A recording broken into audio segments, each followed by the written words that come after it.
Trump just gave Putin an ultimatum: end the war in 50 days or face total economic destruction. With threats of 100% tariffs on Russian oil buyers like China and India, this isn't just pressure, it's economic warfare. Is this Trump's boldest move yet, or a dangerous global gamble? In a dramatic and unexpected announcement, Donald Trump issued a bold 50-day ultimatum to Russian President Vladimir Putin: either agree to a ceasefire in Ukraine or face 100% secondary tariffs on countries that continue to buy Russian oil and gas. This ultimatum is not aimed directly at Russia, but at its key economic lifeline, energy exports. Trump's strategy hinges on pressuring third-party nations like China, India, and Turkey, who have maintained energy trade with Moscow despite Western sanctions. What makes this move controversial is not just the threat itself, but how Trump delivered it, not in a formal diplomatic forum, but at a political rally. Critics call it reckless electioneering, while supporters see it as finally putting real pressure on Moscow. The timeline, 50 days, ends just before a critical phase in both the US election and the war's trajectory. Alongside his tariff ultimatum, Donald Trump unveiled a military assistance plan centered on supplying Ukraine with Patriot air defense systems, but with a strategic twist. Instead of directly sending US stockpiles, Trump proposed a reverse Lend-Lease model. Several NATO allies, including Finland, Denmark, the Netherlands, and Canada, would donate their existing Patriot systems to Ukraine. Trump presented this plan as a smart burden-sharing model, arguing that Europe must pay its fair share and take more initiative in supporting Ukraine. Supporters praise it as efficient and cost-effective, especially as it avoids direct deployment of American forces. However, critics warn that such a system may delay actual delivery and depend too heavily on European political will and logistics. Ukraine welcomed the proposal, seeing it as a significant step towards shielding its cities from relentless Russian drone and missile attacks. Still, there are lingering concerns about timing, clarity, and execution. Without a rapid and coordinated deployment, these promised defenses could arrive too late to make a decisive impact on the battlefield.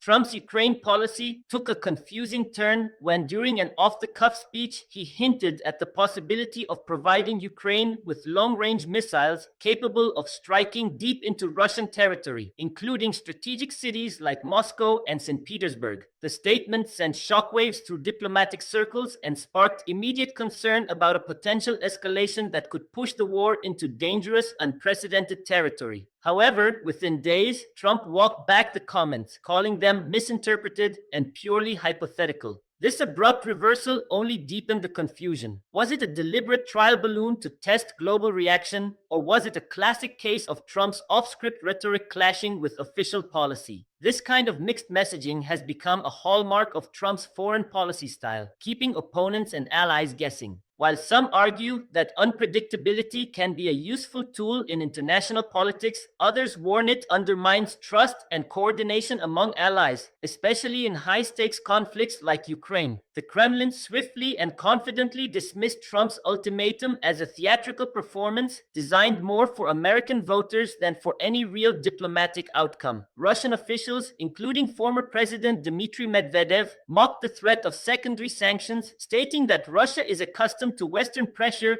and won't alter its course based on what they called empty rhetoric. State-controlled Russian media echoed this sentiment, portraying Trump as a man trying to regain political power by using the war as a stage. Russian analysts argue that Trump's proposal, especially the idea of arming Ukraine with long-range missiles, proves that the West is more interested in weakening Russia than in achieving peace. In response, Russia intensified its attacks on Ukrainian cities, seemingly to demonstrate both military resolve and strategic indifference to Western threats. Russian defense officials claim they're prepared for any escalation, including increased military support from NATO. The Kremlin also emphasized its growing partnerships with China, India, and Iran as a buffer against Western sanctions, reinforcing the narrative that Russia has alternatives and will not be bullied into submission, regardless of who occupies the White House. Ukrainian presidential advisor Mikhailo Podolyak cautiously welcomed Trump's plan. He stated that if the secondary sanctions are genuinely enforced, neutral countries like China and India may feel pressured and could begin distancing themselves from Moscow. Additionally, the proposed Patriot missile systems would be crucial for defending Ukraine's major cities, particularly against Russian drones and cruise missiles. For Kyiv, any plan that can tangibly improve defenses is worth exploring, but history has made them wary. They've seen American policy promises shift rapidly before. The challenge now is to translate words into actions and do so quickly. Trump's aggressive Ukraine policy has sharply divided the American political landscape. Some Republicans praised the 50-day ultimatum as a bold and necessary step, declaring finally someone is showing Putin real consequences. In Congress, debates have intensified over whether Trump would truly follow through on his threats if re-elected.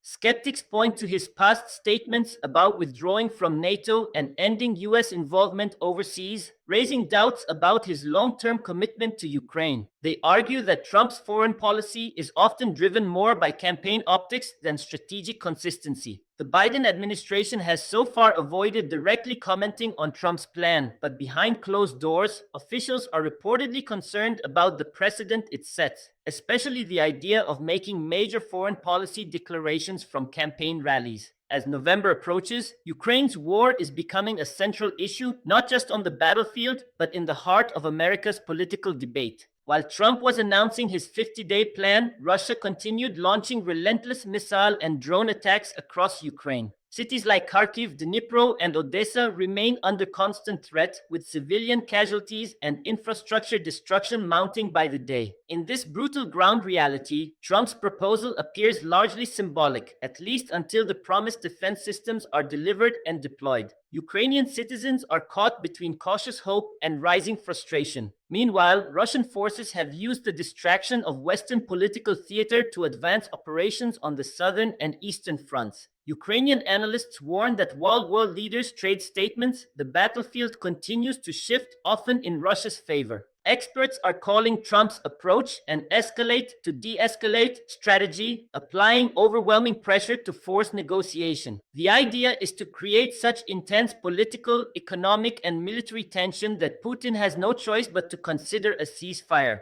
But history shows that such strategies can sometimes backfire, triggering greater aggression instead of resolution. If Putin refuses to respond within the 50-day deadline and escalates attacks instead, Trump will face a difficult choice. Either his bluff is exposed, or he must follow through with aggressive escalation. This high-risk, high-reward game could have global consequences. A single miscalculation could spiral into full-scale regional conflict, dragging in more nations and risking millions of lives. Diplomats are warning that without consistency and clarity, Trump's bold strategy could unravel quickly. For now, the world watches and waits, hoping that what looks like political theater doesn't ignite something far more dangerous. As the 50-day clock ticks down, one question echoes across the world. Will Putin blink or call Trump's bluff? Allies are watching, enemies are calculating, and the battlefield isn't just in Ukraine anymore, it's in global markets. This isn't just diplomacy, this is a countdown to something bigger.